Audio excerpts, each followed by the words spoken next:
It started with a faint humming sound coming from the fence line. At first, I thought it was bees. Then I noticed the faint orange glow, barely visible under the cedar planks, like the tip of a cigarette burning in the grass. When I leaned down with my flashlight, the beam caught something shiny. A bright orange extension cord snaked through the soil and mulch, leading straight under my fence and into my neighbor's yard. I froze, not because it was shocking, but because it was exactly the kind of thing Sandra would do. She was the kind of neighbor who believed she was owed for living next to people who were too resourceful. She'd once told me, proudly, that she never paid for Wi-Fi because she found open ones. She called herself community efficient. I called her the neighborhood parasite. I followed the cord to the outlet near my shed.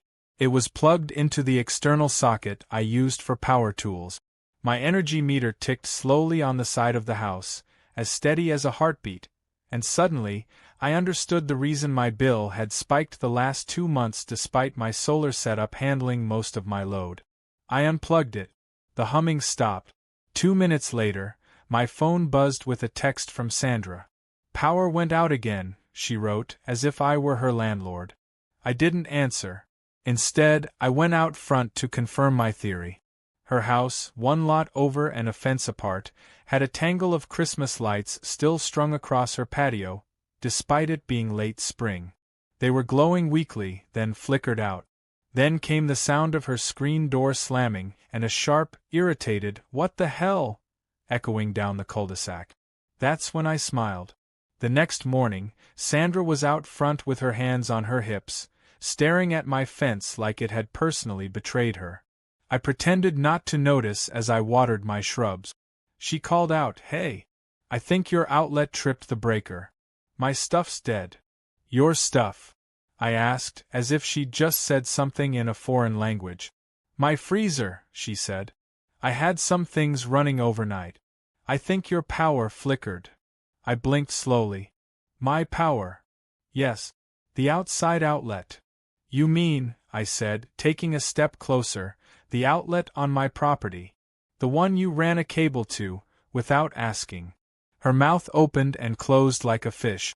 "I didn't, I thought it was community access. You have solar, right? You've got plenty." I couldn't help but laugh. "That's not how electricity works, Sandra." She turned bright red. "You don't need to be rude. I'm just saying, it's wasteful to let all that extra power sit there unused." "You mean it's wasteful not to let you steal it," I said. She crossed her arms. "You're being dramatic." I didn't argue. I simply pointed at the melted insulation on her half of the fence where the cable had rubbed against the wood. "You're lucky it didn't start a fire." Her eyes flicked to the spot, and for the first time, she looked uncertain. "It wasn't dangerous," she muttered. "It's just a cord." I sighed. "Sandra, if you want to use power, you pay for it. Like everyone else. Don't run a cord through my yard again." She stomped off, muttering about selfish neighbors, and people who hoard. I thought that would be the end of it. It wasn't. That night, my motion light blinked on around 11:30. I checked the camera feed from my phone, grainy, but enough to see movement by the fence. A crouched figure in a hoodie. The next morning, I found new tracks in the mulch and, no surprise, a second extension cord. This one, thicker and newer, buried just under a thin layer of soil. She'd tried again. So I got creative. I unplugged my outlet from the grid entirely, connecting it instead to a small backup inverter I used for my tools, one that wasn't meant for long load. Then I let her plug stay. By noon, I heard faint sizzling sounds through the fence. At first I thought it was static, then came the faint plastic smell. When I stepped outside, a wisp of gray smoke drifted up from under the boards. The cord had overheated. The heat melted the grass, scorched the base of the fence, and blackened the mulch like a trail of karma. Sandra screamed from her yard, "Oh my God! Fire!" I grabbed the hose, sprayed the line, and pretended to help her. "What happened?" I asked innocently. "My freezer!" she shouted, pointing at a smoking plug on her patio. "It sparked." It's ruined. That's terrible, I said, trying not to smile. Could be bad wiring. She glared. It was fine until I used your outlet again. I told you not to, I said.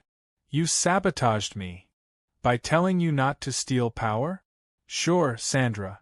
She stormed inside. 10 minutes later, I saw her talking on her phone, pacing furiously. The next day, I received a notice taped to my door. A formal complaint to the Homeowners Association, alleging I had created unsafe electrical conditions endangering a neighbor. I laughed so hard I had to sit down. The HOA scheduled a hearing that Friday. I brought my camera footage, timestamps, and screenshots of our text. Sandra showed up in a bright pink blouse like she was going to war.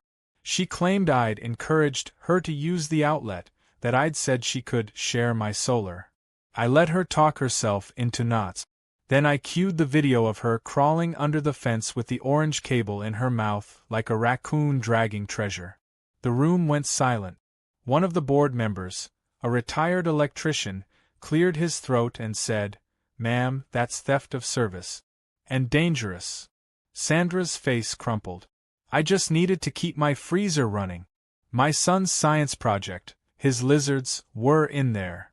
Frozen lizards? Someone whispered. It was temporary, she insisted. The board chair looked at me, deadpan. Would you like to press charges? I shook my head. No. I just want her to stop. They fined her instead. A modest sum. Enough to sting but not ruin her. She stormed out, muttering that I was vindictive. For 2 weeks things were quiet. Too quiet. Then, one morning, my solar inverter app showed an abnormal load overnight, power leaving my grid even though my house had been dark. I checked my fence again, this time at dawn. A third cable, cleverly disguised in conduit tubing, ran under a stepping stone near the corner. Sandra had gone professional. That was the morning I stopped being patient. I called a friend who worked in electrical inspection and asked about the legality of connecting private solar output to another property without consent. He laughed. Theft. But if you want to make a point, I've got an idea. That idea involved a dummy junction box, a resistor setup, and one critical label. 120V do not touch. By the end of the day, I had replaced my outdoor outlet with a sealed test plug, grounded but non-powered, connected to a small internal alarm relay that triggered when tampered with. 3 nights later, it screamed at 2 a.m. I ran outside, barefoot, flashlight in hand. The new conduit was open, cut neatly. The air smelled of burnt insulation and fear. Sandra stood on her side of the fence, clutching the melted end of her third cable, staring at the thin curl of smoke rising from her shoes. "What did you do?" she hissed. "Just stopped you from electrocuting yourself," I said. Her voice trembled. "You're insane." "Me?" I said. "You've broken into my yard 3 times to steal power." She didn't answer.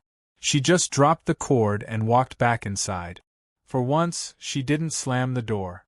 The next morning, a city inspector showed up unannounced. Apparently someone had filed an anonymous concern about illegal power redistribution.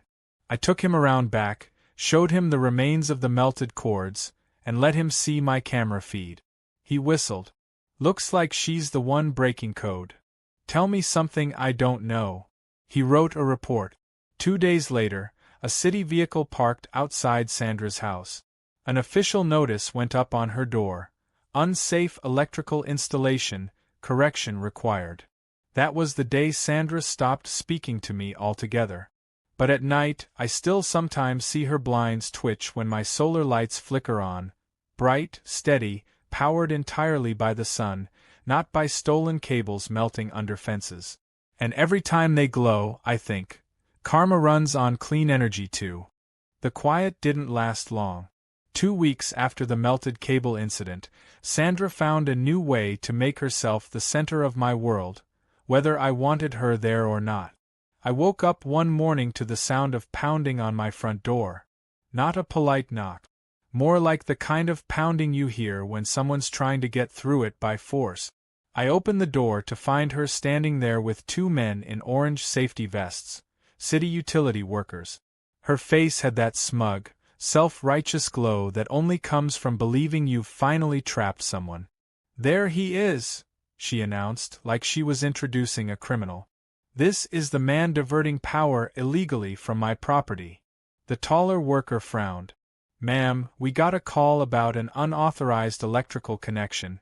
Could you show us where you think the issue is?" "Yes, back here," Sandra said, marching toward my gate as if she owned the place.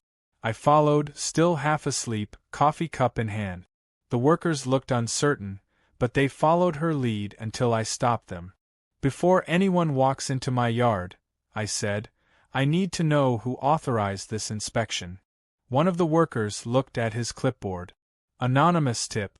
City power grid irregularity.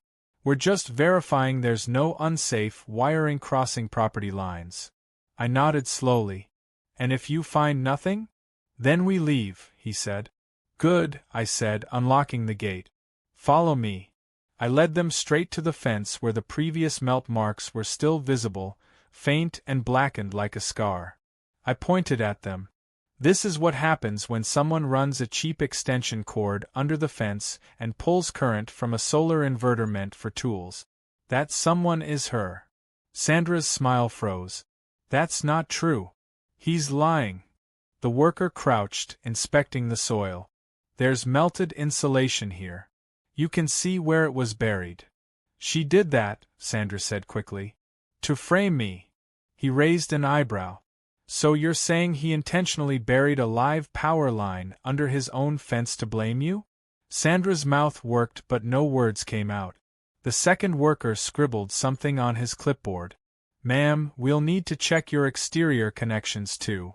My house? Why?"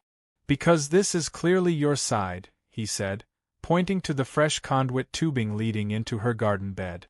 "Looks like a direct link to your patio." I didn't put that there." "Then someone trespassed and installed a power feed to your freezer without permission?" I sipped my coffee. "That's terrible. You should call the police." She glared at me like she could set me on fire with her mind. The workers spent another 10 minutes documenting the mess, then left a notice on her mailbox. By afternoon, the city had cut power to her exterior outlets until an electrician could clear the violation. That night, she stood in her driveway under the dull glow of a flashlight, staring at the tag on her meter box. Her yard looked darker than it ever had. I didn't say a word, but I did make sure my solar motion lights stayed on all night, bright enough to cast her shadow on her garage door like a silent movie. The next day, the neighborhood WhatsApp group lit up. Apparently, Sandra had started spreading rumors that I'd sabotaged her home electrical system and manipulated city officials. Most neighbors ignored her, but a few, the usual fence-sitters, sent me private messages asking what really happened. I sent them the footage. Within an hour, the story flipped. Now the rumor was that Sandra had been caught running illegal wiring. HOA gossip travels faster than Wi-Fi. By evening, Sandra's social capital had collapsed. She was known for being loud, not for being stupid. Now she had both labels. That combination is toxic in a cul-de-sac. I figured she'd go quiet after the humiliation, but humiliation doesn't stop someone like Sandra. It just teaches them to escalate. A few days later, my lawn sprinklers stopped working. They ran on a smart system linked to my Wi-Fi. When I opened the control app, it said, "Network offline." I checked my router. No connection. The signal was fine inside, but the outdoor smart hub, the one mounted discreetly near the fence, was disconnected. I went outside and found the small waterproof box open, the cable yanked out, the connector bent like someone had twisted it on purpose. I stared at it for a long moment, then laughed.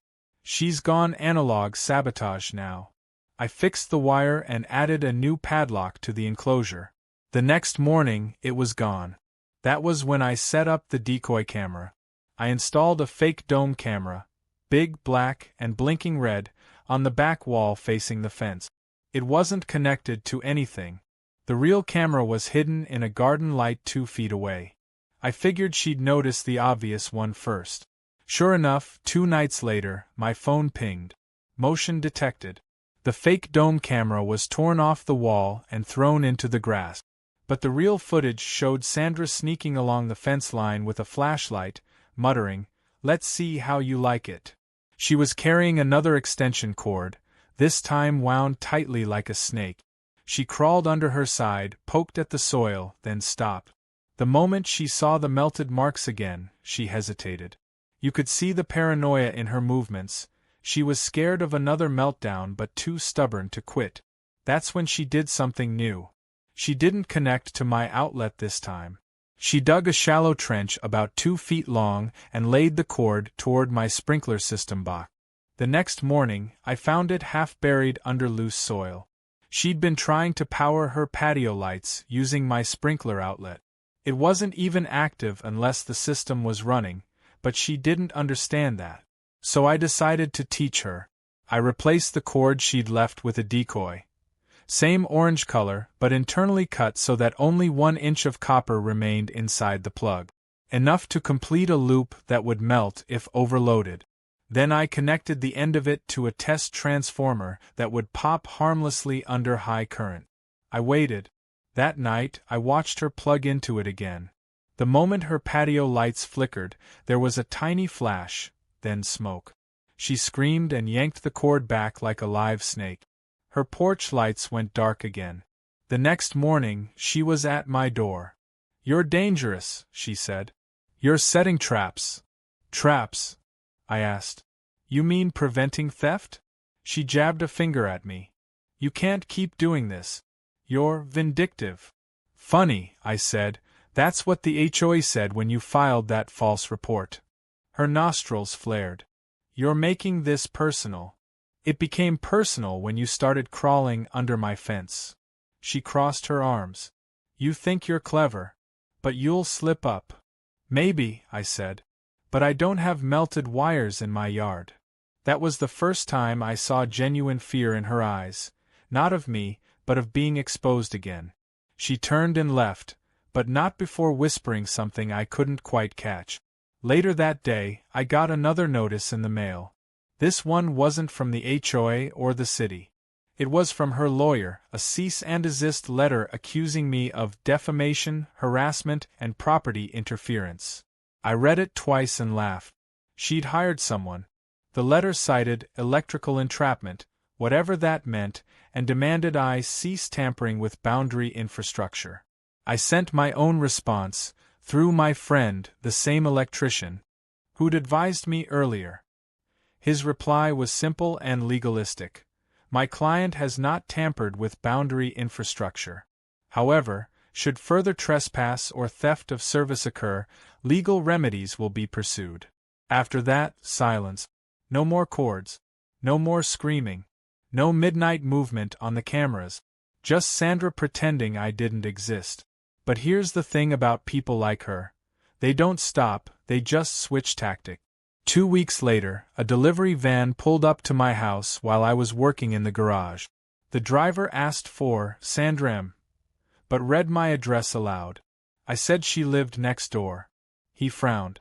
"She told us to deliver here, said your garage was safe from porch thieves." I signed for it out of curiosity. It was a large brown box marked Backup Power Supply, 2200W inverter. I stared at it, then at the camera watching me from my driveway. Her window blinds twitched. She was baiting me, trying to make me touch it so she could accuse me of theft. So I played along. I left the box exactly where it was, then called the delivery company to report a misdelivery. They came the next day to retrieve it. When the guy rang her doorbell, she opened it with a fake smile, already rehearsed indignation ready on her lip. "What box?" she asked. He pointed. "The one you ordered, delivered to the wrong house." She looked stunned. "Oh. I must have typed the wrong address." That was the first time I realized this wasn't just about electricity anymore. It was about control. She couldn't stand that I'd drawn a line she couldn't cross. I thought it was over after that. It wasn't. 3 nights later, my backyard lights started flickering randomly, like someone was tampering with the circuit. I checked the breaker, fine. I checked the camera feed, nothing. Until, around 1 a.m., the motion alert went off again. There she was, on her side of the fence, with a shovel, digging. By the time she started digging along the fence, I already knew something was coming. Sandra never did anything quietly. Her drama had a rhythm, like a badly tuned generator that always sputtered before roaring to life. That night, I watched from the upstairs window as her small garden shovel scraped through the soil in the glow of a motion light she'd hastily covered with duct tape. Every few seconds she'd look up, checking the shadows, like she expected me to appear and stop her. But I didn't move. I wanted to see what she was planning this time. It took her nearly an hour to finish the trench, then she dragged a roll of thick, gray cable from behind her shed. It wasn't a normal extension cord. It looked industrial, the kind used for generators or construction equipment.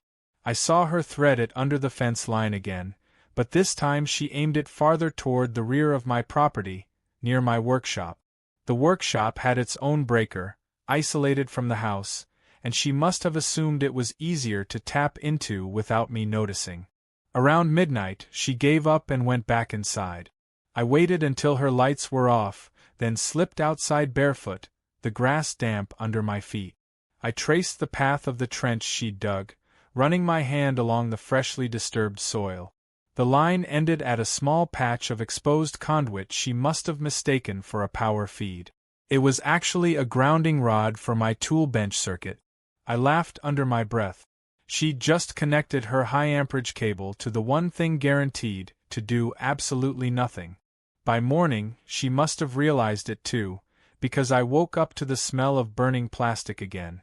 I rushed out and found smoke drifting from under the fence. Not a fire, just the familiar sight of melted cable casing curling like burnt licorice. I heard her shout on the other side, panicked and furious. She came storming to my front door a few minutes later, wearing slippers and holding the charred remains of her cable like a prosecutor with evidence. "This is harassment," she shouted before I could even open my mouth. "You're rigging your fence to destroy my property." I raised an eyebrow. "Sandra, I didn't even touch your cord. You dug that hole yourself. Maybe don't bury live wires." "It's not live," she snapped. "I had it connected to my generator because your solar field is screwing up the voltage in this whole area." That was new. "My solar field is screwing up your generator?" "Yes. It's feedback. My electrician said so." "Which electrician?" I asked. She paused. "The one on YouTube." I actually choked on my own laughter. "YouTube doesn't issue licenses, Sandra." "You think you're so clever," she said, waving the burnt cord like a threat. "But I'm documenting everything. I'm not the crazy one here." She was, of course, documenting nothing. But her words gave me an idea. If she wanted a record, I'd give her one, an official one. I called the city inspector again and told him there'd been another electrical safety issue on our shared fence line. He arrived the next afternoon, clipboard in hand. Sandra must have seen his truck, because she bolted out of her house, yelling before he even stepped out. "You can't keep harassing me with inspections." He held up his badge calmly. "Ma'am, we received a safety report. It's our duty to ensure compliance." She huffed, but didn't stop him. I led him to the back, and he examined the melted cable remains, then looked at the trench. "Did she really dig this herself?" he asked quietly. "She's industrious," I said. "Just misguided." He sighed and took photos. "This is actually serious now. Unauthorized electrical work near property lines. If she's been tapping or burying unapproved conduit, that's a fine and possibly a misdemeanor. I'll have to file this." When she overheard that, her tone changed instantly. "Wait, what? Misdemeanor? I didn't do anything. I was just trying to ground my equipment." "Ma'am," he said gently, "you buried a live line without a permit." Her lips trembled. "But I thought it was safe. It's not my fault if he's got weird energy stuff back here." He looked confused. Weird energy stuff? My neighbor's solar setup, she said, pointing at my panels like they were illegal satellites. They make noises. My lights flicker. My dog won't even sleep near the window anymore. The inspector tried not to laugh. Solar systems don't cause that, ma'am. They do if they're unregistered, she blurted. They're registered, I said. I submitted the paperwork myself. Want to see the permit number? Sandra froze. The inspector nodded appreciatively and took the number down. Looks valid. Good installation work, actually. Sandra glared at me as if I'd personally offended her by following the law. The inspector left with another notice for her mailbox, this one harsher than before. I thought maybe that would end it. Maybe she'd finally realize she was in too deep. But Sandra didn't operate on logic, she operated on pride. For a few days, the neighborhood fell into its usual rhythm again. Kids on bikes, sprinklers ticking, the smell of someone grilling 2 houses down. I almost started to relax. Then came Friday night.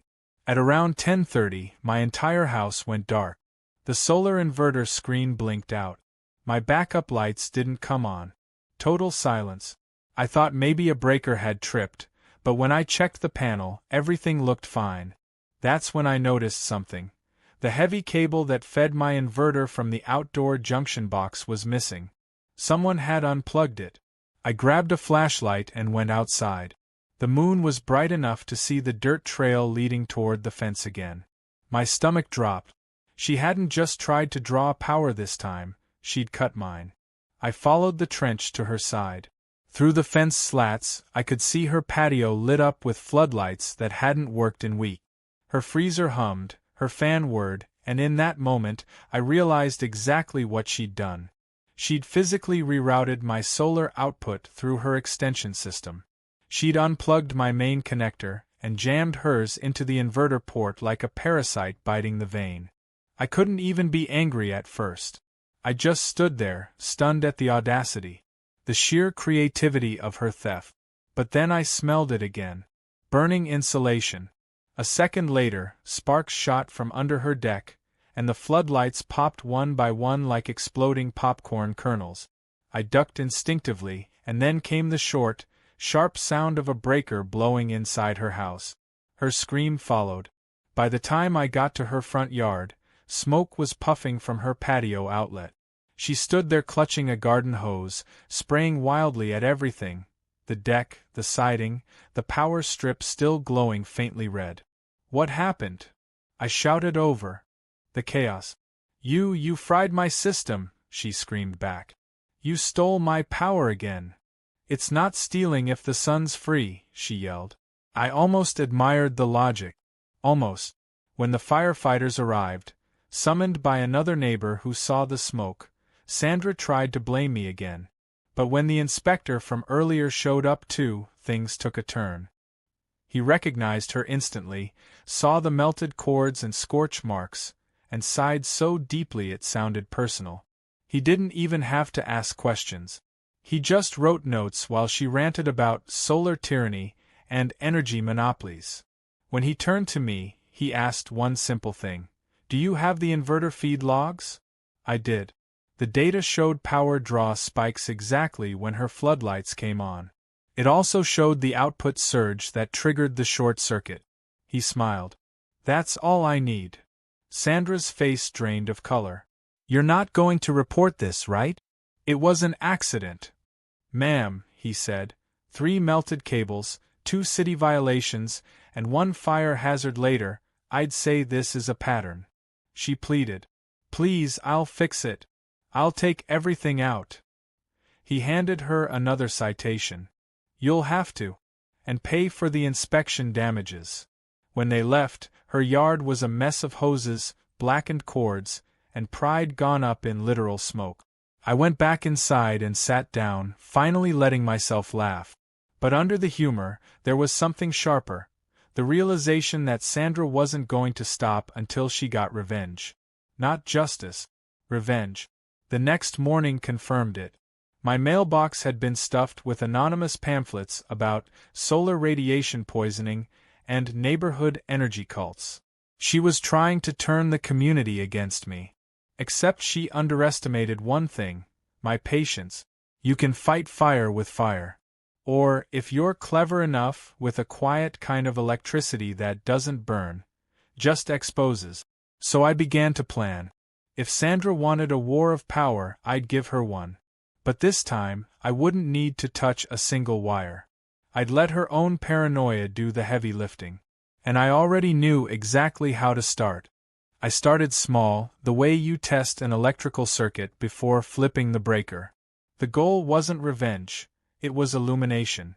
Sandra's power obsession had turned into a pathology, and all I needed to do was give it space to show itself.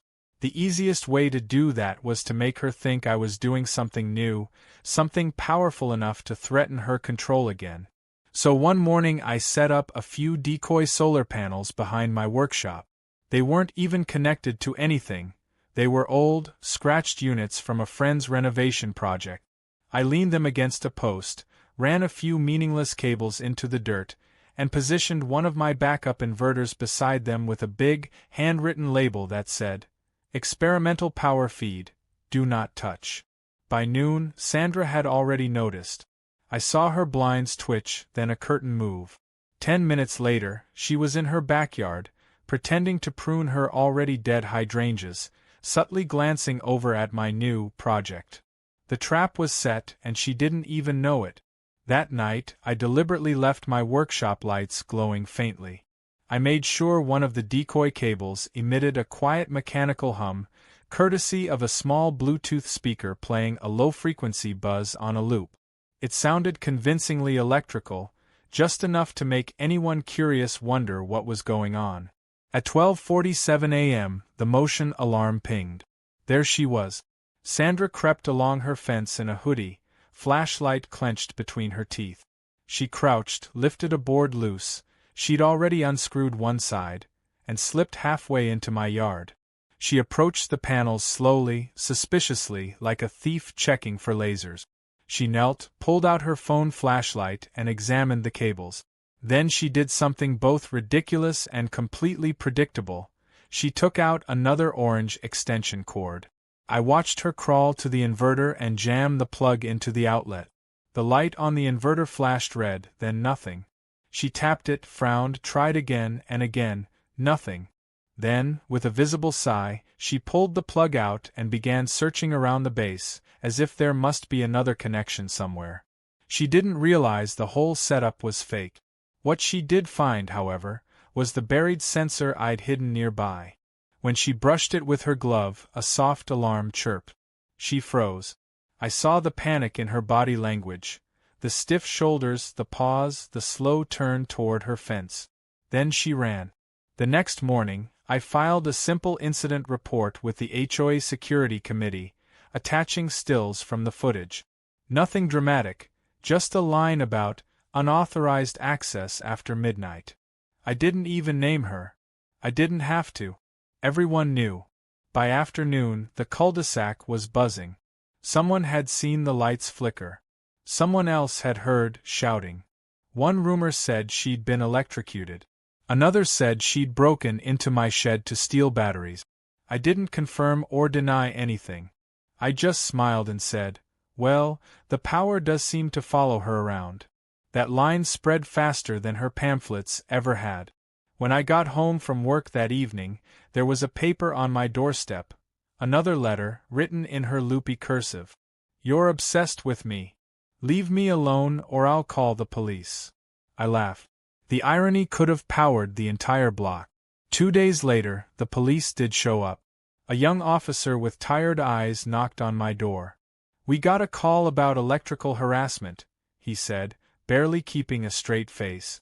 "Mind if I take a look?" "Not at all," I said, leading him around back. I showed him the decoy panels, the fake cables, the sensor system.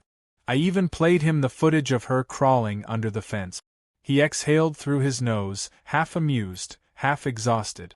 "Honestly, sir, I've seen a lot, but this one's new." "She's lucky the real circuits aren't live," I said. "She could have been hurt." He nodded. "We'll file a report. You're clean." Just try to keep it calm.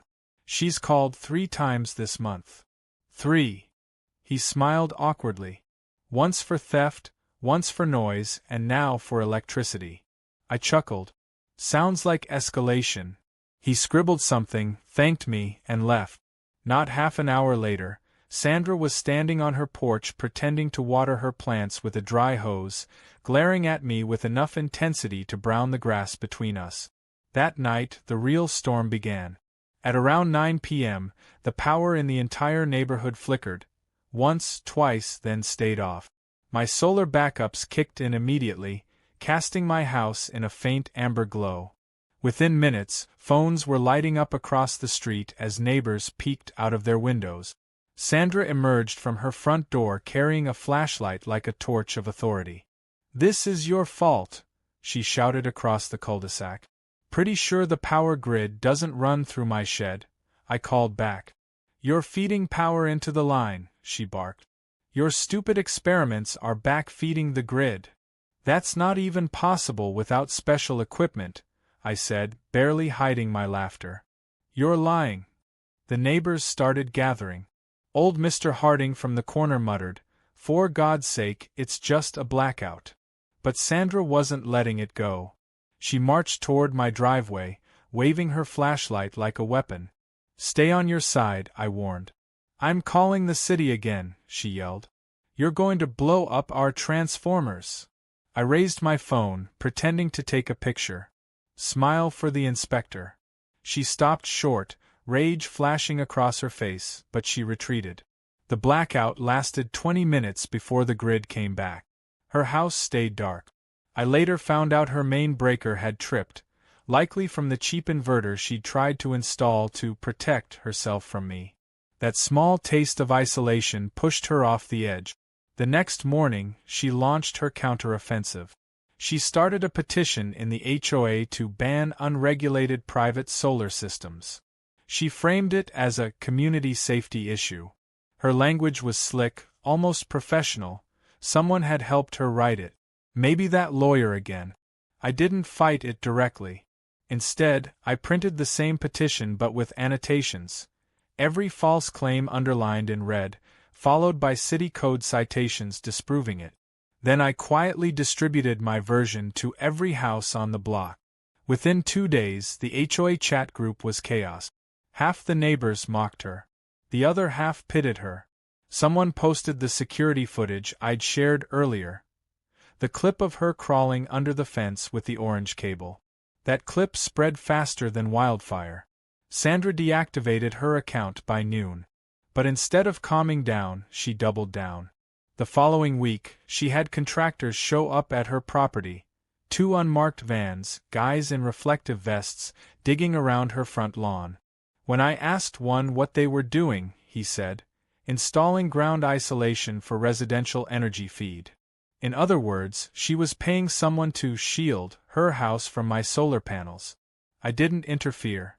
I just let her dig herself deeper, literally and metaphorically. When they were done, her yard looked like a battlefield of trenches and half-buried cables. She even erected a metal screen along our fence line, claiming it was a magnetic barrier. For 2 glorious weeks, peace returned. Then, inevitably, came the smoke. I was in my garage when I smelled it, a sharp, acrid scent wafting over the fence. I ran out back and saw the glow of firelight against her siding. I grabbed my hose, vaulted the fence, and sprayed before it could spread. She came running out in her bathrobe, eyes wide. "What did you do this time?" she screamed. "Saved your house," I said flatly. "Your barriers shorted out." She looked at the twisted, glowing mesh and the melted outlet nearby. "No, no, no, this was supposed to protect me." I kept spraying until the smoke died. "Sandra, you need to stop." She sank to her knees, staring at the mess. I was trying to make it fair. "You have free power, and I just wanted the same." For the first time, her voice cracked. Not angry, tired. Broken, even. My bills doubled since they cut my exterior lines. My freezer died. My son's reptiles, all of them. I stopped, hose still running. "Wait, reptiles? You weren't kidding." She shook her head. It was his school project. I just wanted to keep them alive. The guilt hit harder than I expected. I turned off the water. You could have asked. I tried, she whispered. You laughed. And she was right. I had laughed. The tension drained out of me like the water on the grass. For the first time in months, I saw her not as an antagonist but as someone drowning in her own pride and bad decisions. I sighed. Look, I can set up a small solar backup for you. Properly. Safe and separate. No more cords, no more fences. She blinked, confused. Why would you do that? Because I'm tired of smelling melted plastic, I said. She nodded slowly, like she didn't quite trust it but wanted to. Then, for the first time, she said, Thank you. It could have ended there. It should have ended there. But the thing about people like Sandra is that even when you give them a lifeline, they find a way to strangle themselves with it. I didn't know it yet, but that thank you was the prelude to the biggest shock of all. The one that would finally blow everything wide open, both figuratively and literally. For a few brief days, peace actually seemed possible. Sandra kept her distance, the yard stayed quiet, and I even started to believe that our endless electric feud had finally burned itself out. But peace in our cul-de-sac was like an overloaded fuse. It could only hold so much current before something popped. The first warning came on a Saturday morning when a delivery truck rolled up with a pallet labeled Solar Storage KIT Dual Input System. I assumed it was another misguided experiment of hers, but curiosity got the better of me. From the garage window I watched her supervise two workers unloading sleek battery modules. Real ones, not the cheap junk she usually ordered. She'd spent money this time, and a lot of it. The installers looked confused as she barked instructions. I want it connected exactly like his, she said, pointing at my panels over the fence. Copy the setup. One of them scratched his head. Ma'am, this configuration feeds both grid and battery. Do you have a licensed permit for that? I don't need one, she snapped. It's private power. The guy shrugged, probably happy to be paid in cash, and went along with it. By evening she had an entire rack of lithium-ion batteries humming beside her deck. I recognized the brand, cheap Chinese imports notorious for overheating. That night I sat in my workshop, staring at my own meters. Something about her setup bothered me. The way she'd ordered them, the way she'd said, exactly like his. I pulled up my inverter logs, and there it was, a faint but steady draw from my exterior connection. She'd found another path, this time through my shared neutral line. Not through an outlet, not a cable, but a grounding path that linked both our meter boxes back to the same utility post. She wasn't stealing directly, but she was bleeding power just enough to equalize charge between systems. It was the electrical equivalent of a mosquito bite that never stopped itching. I spent the next day tracing every inch of wiring, tightening conduits, installing ferrite clamps, grounding everything twice over. When I was done, I isolated my setup completely from hers. The next morning, the neighborhood heard it before I did, a muffled boom, followed by the unmistakable sound of a woman screaming. I sprinted outside. Her new batteries were belching smoke, one of them cracked open like an egg. Flames licked the siding of her deck. I grabbed my extinguisher, vaulted the fence again, and doused it. The heat singed the hairs on my arm. When the smoke cleared, her yard looked like the aftermath of a failed science fair. She stood there, shaking, face streaked with soot. You did this, she hissed. Sandra, I said, out of breath, your system backfed into mine. You probably overloaded the neutral. You sabotaged me. You rewired the ground. I pointed at the melted connector. That's not sabotage, that's physics. She lunged forward, grabbing my sleeve. You think you can humiliate me forever? I pulled free. Sandra, I just saved your house again. Her lips quivered, fury and humiliation blending into something unstable. You'll see what happens when I'm done being nice. The fire department showed up 10 minutes later. By then, the worst was over. The captain, a middle-aged guy with the patience of a saint, took one look at the mess and sighed. Improper installation again? I nodded toward her. Unauthorized lithium setup.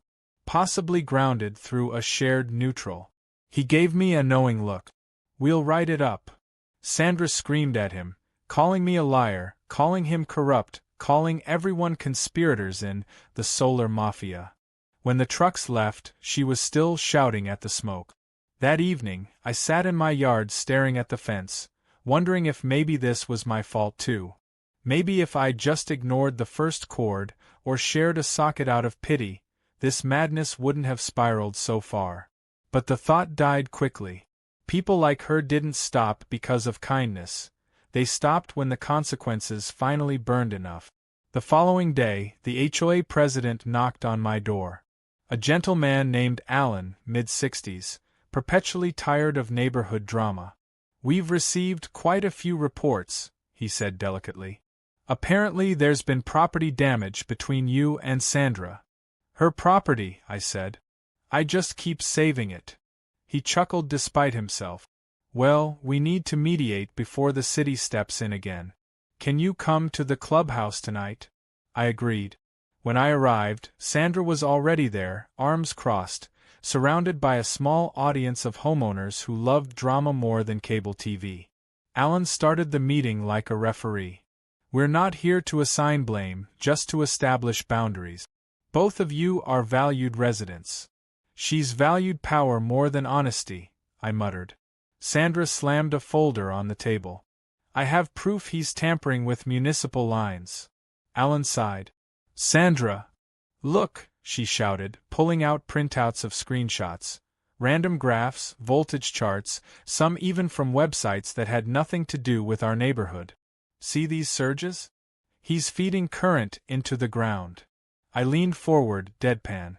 "Sandra, that's a screenshot of a YouTube thumbnail." The room stifled laughter. Even Alan couldn't hide his smirk. "Ma'am, that's not admissible evidence." "This is harassment," she barked. "Actually," Alan said gently, "trespassing and property tampering are much more serious. The HOA has reviewed footage." Her eyes widened. "What footage?" He turned his laptop toward her. The security clip of her crawling under the fence with her orange cable. Her expression shifted from rage to something like despair. "This is ridiculous," she whispered. "You all hate me." "No one hates you," Alan said. "But we can't have electrical hazards on shared property lines. You're on probation. Any further complaints, and we'll suspend your HOA privileges." The meeting ended with awkward silence. As I left, I heard her muttering behind me. "You think you've won, but power isn't free forever." I didn't sleep much that night. Something about the way she said it. It wasn't empty anger. It sounded like intent. At 3 a.m., my power monitoring app pinged. A sudden drop, then surge. I checked the cameras. Sandra was outside again. But she wasn't crawling or sneaking. She was dragging something heavy toward the fence, a gas generator. My stomach dropped. She yanked the pull cord. The motor sputtered, roared to life, and a moment later, she jammed a thick plug into the same outdoor conduit where our neutrals met. Sparks flew instantly.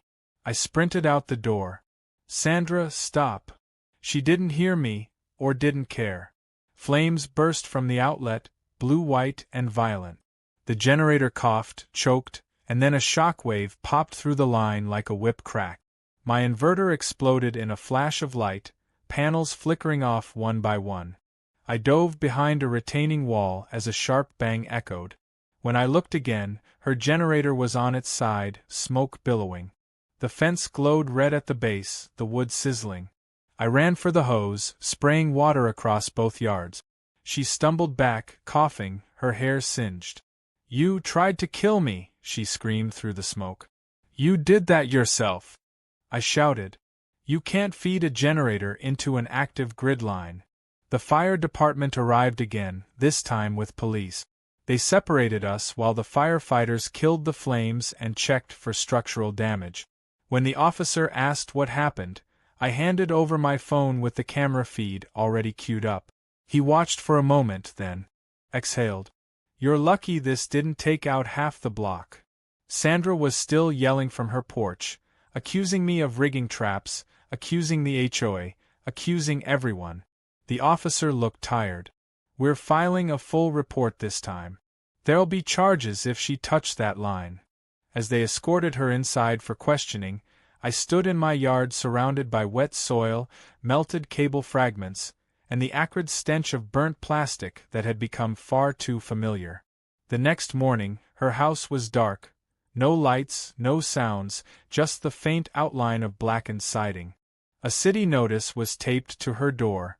Electrical hazard, service disconnected pending inspection. I expected to feel vindicated.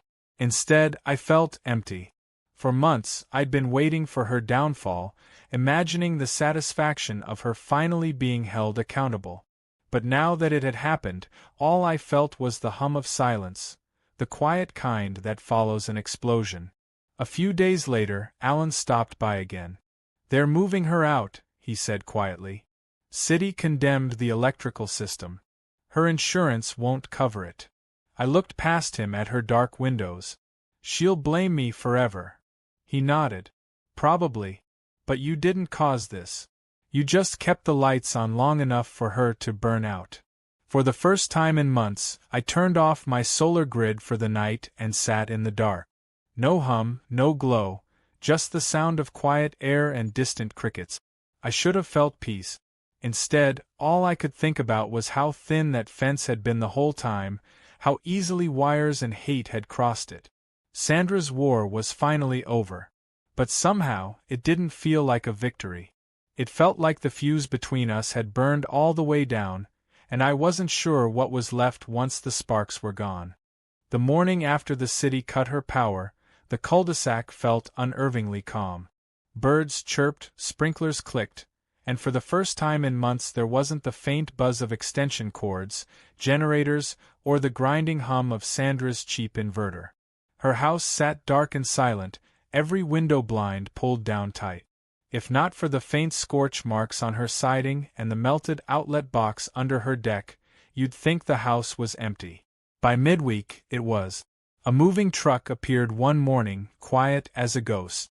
2 men loaded boxes while Sandra stood on the porch, arms folded, sunglasses hiding her face. No waves, no glares, no shouting, just silence. I watched from my yard, unsure if I was supposed to feel relieved or guilty. When the truck drove off, she stayed behind. 4 hours. Just pacing her driveway, staring at the charred patch on her fence. Then she disappeared inside. That night, around 11, I saw light again in her yard. Not electric flashlight beams. I zoomed in on the camera feed. Sandra was back there, kneeling by the fence, digging. Not deep, just enough to unearth the same old trench. She pulled out something metallic, a small box wrapped in foil. For a strange moment I thought she'd buried money. But no. When she opened it, the faint reflection showed the label on the inside. Generator interface, property of Santec Energy. I blinked. Santec? That was a local solar startup that sold discount parts to DIY customers. She must have been hoarding them. By morning, she was gone again. A for sale sign went up in her yard 2 days later. The neighbors cheered quietly. The HOA chat filled with relief emojis and passive-aggressive jokes about clean energy winning the war. Everyone moved on except me. I couldn't shake the feeling that the story wasn't finished. 2 weeks later, the new buyers moved in. Young couple, mid-30s, cheerful, expecting their first baby. I helped them unload a few boxes and tried not to overshare when they mentioned how affordable the property had been. I just said, "Check the wiring before you move in." They laughed. Everyone keeps saying that. 3 days after they settled in, my inverter pinged. A voltage surge, just for a second, then gone. My stomach tightened. I checked my breaker panel, perfectly normal. Then I looked at the fence. Fresh soil. Again. At first I thought maybe the couple's landscaper had been working. But when I knocked on their door, they looked surprised. "No landscaping yet," the husband said. We were going to wait until spring. Mind if I check something by the fence line? I asked. He followed me out back. I knelt where the trench had been, brushed the dirt aside, and sure enough, there it was, another cable, thick gray insulation, snaking right under the boundary. What is that? He asked. I felt my pulse rise. Left over from the previous owner, I said carefully. You might want to have an electrician check your subpanel before plugging anything big in. He nodded uneasily. We already had one guy look. He said there's a weird backup port installed near the meter. Didn't know what it was for. Was it labeled? Yeah, something like Auto Sync Feed S. I didn't say it aloud, but I knew instantly what it meant. Sandra's handiwork. She'd left a backdoor, a physical, wired connection to the same neutral line that had nearly burned down both our houses. She'd buried her sabotage like a landmine. That night, I traced every circuit again, disconnected my exterior feeds, and installed isolation switches just to be safe. When I finished, I poured myself a drink and sat on the porch, watching her dark house. It was hard not to think about her. Not the crazy version who screamed about solar conspiracies, but the one who'd broken down in the yard, talking about her son's reptiles, about losing control of her bills, about feeling powerless in more ways than one. Maybe it wasn't just the electricity she'd been chasing. Maybe she needed to feel like she could still flip a switch and make something work. The irony, of course, was that her obsession with power had taken everything from her. A month passed. Life slowly normalized. The new couple fixed the siding, repainted the fence, and even planted flowers where the burned trench had been. I replaced the charred boards on my side, sealed every outlet, and promised myself never to think about Sandra again. Then one afternoon, a letter arrived in my mailbox. No return address, just my name scrawled across the front in familiar looping handwriting. I nearly dropped it. Inside, one page. You win. But remember, power doesn't vanish. It just changes who holds it. No threats. No insults. Just that. I should have thrown it away, but instead I tucked it into a drawer. For weeks, nothing happened. Until one stormy night in late autumn. The rain came in sheets, wind howling through the cul-de-sac. Around midnight, my security system pinged. Motion detected in the backyard. I grabbed my phone, expecting raccoons. Instead, I saw a human shape standing at the far edge of my fence, half shadowed by rain. It wasn't Sandra. Too tall, too still. The figure bent down, reached toward the soil, and for one sickening second I thought I saw the flash of a tool, metal glinting in lightning. Then the feed went dead. I rushed downstairs, threw on a jacket, and ran outside. The rain slapped my face, cold and sharp. By the time I reached the fence, whoever it was had vanished. But the ground was torn open again, muddy and fresh. The next morning, I found a small, round object buried in the mud. A sensor puck, the kind used in wireless smart grid testing. Not cheap. Not DIY. This was commercial equipment. I reported it to the city utility. They sent a tech who examined the device and frowned. This isn't ours, he said. But it's transmitting. Someone's been monitoring voltage on your line remotely. He took it for analysis. I didn't hear anything for 2 weeks, until I got a call from a city inspector I hadn't met before. Mr. Caldwell, he said, we traced that sensor to a serial number registered to Sandtech Energy. I froze. The same company that sold her the batteries? Yes. They claim they were testing distribution feedback patterns on private installations. But that equipment should never have been deployed without consent. You're saying someone installed it on my property? Technically, under it. But yes.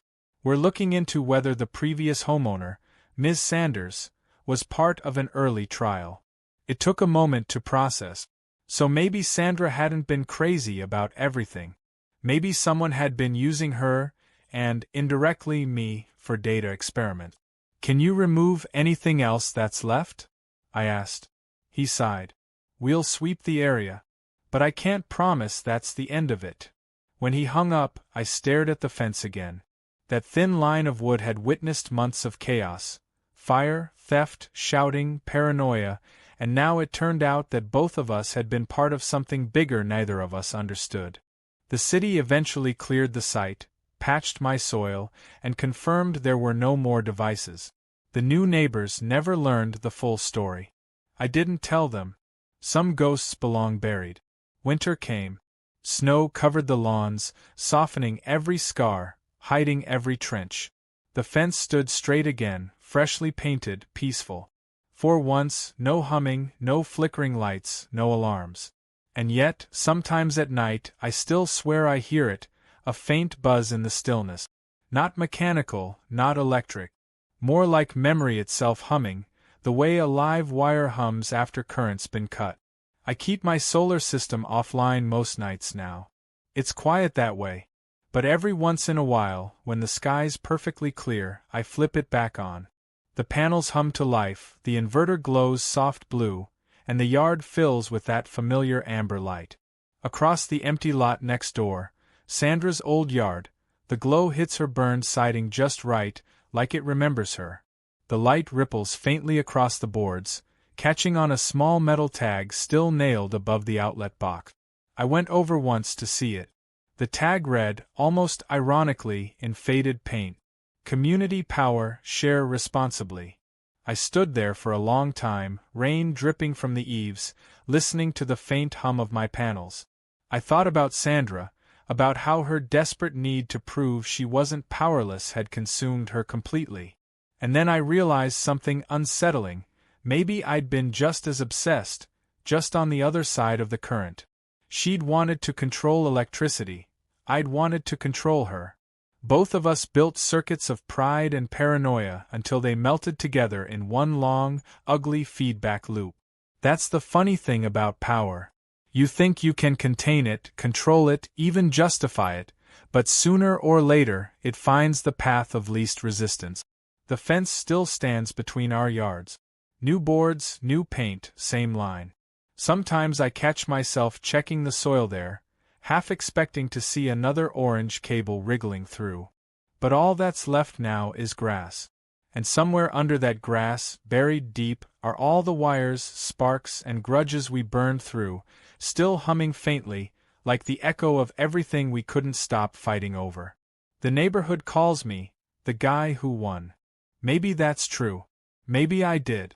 But on quiet nights, when the solar lights flicker and the wind buzzes through the fence slats, it doesn't feel like victory. It feels like karma humming, soft, patient, and eternal. Because power never really disappears. It just changes hands.